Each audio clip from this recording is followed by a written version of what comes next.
बिस्मिल्लाहिर्रहमानिर्रहीम। अस्सलामु अलैकुम। हिंदू अलग मुस्लिम अलग। सामीन, हम कायद-ए-आज़म के फरमुदात का तज़किरा कर रहे थे। चंद और फरमुदात मुलाहिज़ा कीजिए।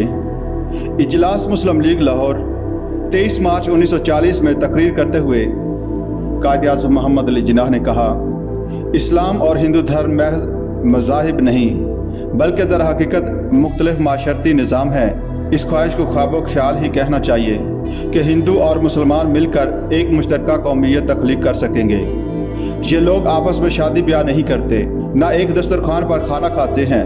मैं साफ लफ्ज़ों में कहता हूँ कि हिंदू और मुसलमान दो मुख्तलिफ तहज़ीबों से वास्ता रखते हैं और इन तहज़ीबों की बुनियाद ऐसे तसव्वुरात और हक़ाइक़ पर रखी गई है जो एक दूसरे की ना सिर्फ ज़िद हैं बल्कि अक्सर मुतसादिम होते रहते हैं।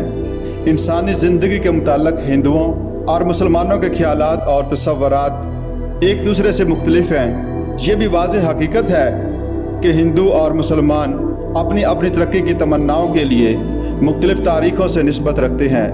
इनके तारीख़ी माक़स मुख्तलिफ हैं, इनकी रस्मिया नज़में, इनके सरकर्दा बुज़ुर्ग और काबिल फ़ख्र तारीख़ी कारनामे सब मुख्तलिफ और अलग अलग हैं। अक्सर औक़ात एक कौम का रहनुमा दूसरी कौम के बुज़ुर्ग और बदतर हस्तियों का दुश्मन साबित होता है।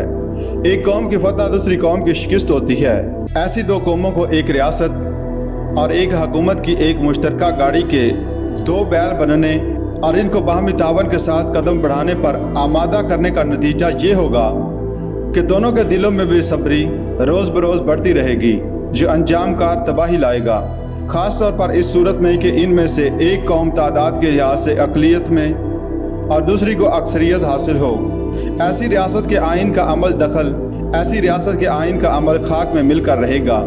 23 मार्च 1940 को कौमियत के मसले पर तकरीर करते हुए कहा, कौमियत की तारीफ़ चाहे जिस तरह की जाए, मुसलमान इस तारीफ़ की रूह से एक आला कौम की हैसियत रखते हैं और इसलिए इस बात के मुस्तहक़ हैं कि इनकी अपनी अलग मुमलिकत और अपनी जुदागाना खुद मुख्तार रियासतों और उसे कामयाब बनाया जाए। मुस्लिम यूनिवर्सिटी अलीगढ़ में 10 मार्च 1941 को तकरीर करते हुए कहा, मुस्लिम अक़लियत के सूबों में रहने वाले मुसलमान खुददार और बुलंद हौसला हैं। वो कहते हैं कि मुस्लिम अक्सरियत के सूबों में रहने वाले भाइयों की निजात और आज़ादी की खातिर हम हर किस्म के इशारा कुर्बानी के लिए तैयार हैं। अपने भाइयों के रास्ते में मुज़ाहम होने और इन्हें एक मुत्तहिद हिंदुस्तान में घसीटने से हम किसी तरह अपनी हालत बेहतर नहीं बना सकते, बल्कि उल्टा हम इनकी हैसियत को भी घटाकर एक अक़लियत बना देंगे।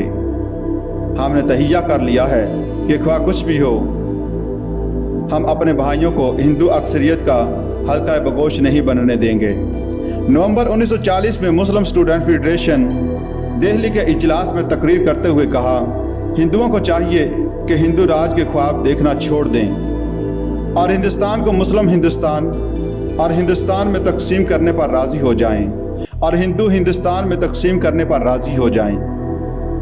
MSF के एक इजलास में गुफ्तगू करते हुए कायद-ए-आज़म ने एक और बात कही। उन्होंने फरमाया, किसी कौम को एक मुमलिकत का हुक्मरान और मुल्क चलाने के काबिल बनाने के लिए कम से कम 3 बड़े सतूनों की ज़रूरत होती है। पहला सतून तालीम। तालीम के बगैर आप बिल्कुल वैसी ही हालत में होंगे जैसी कि रात के वक़्त इस पिंडाल के अंधेरे में थी। तालीम के साथ आप इस हालत में होंगे जैसा कि आप दिन के इस चकाचौंध उजाले में हैं। दूसरा, कोई कौम कोई बड़ा काम नहीं कर सकती जब तक वो कारोबार, तिजारत और सनत व हरफत के मैदान में माशी तौर पर मुस्तहकम ना हो। और तीसरा, जब आप तालीम के ज़रिए इल्म की रोशनी हासिल कर लें और जब आप माशी, तिजारती और सनती एतबार से ख़ुद को मजबूत और मुस्तहकम कर लें, तो आपको अपने दिफा के लिए तैयार होना चाहिए, यानी बैरूनी जारियत से बचाव और अंदरूनी अमन व अमान बरकरार रखने के लिए कोशिश।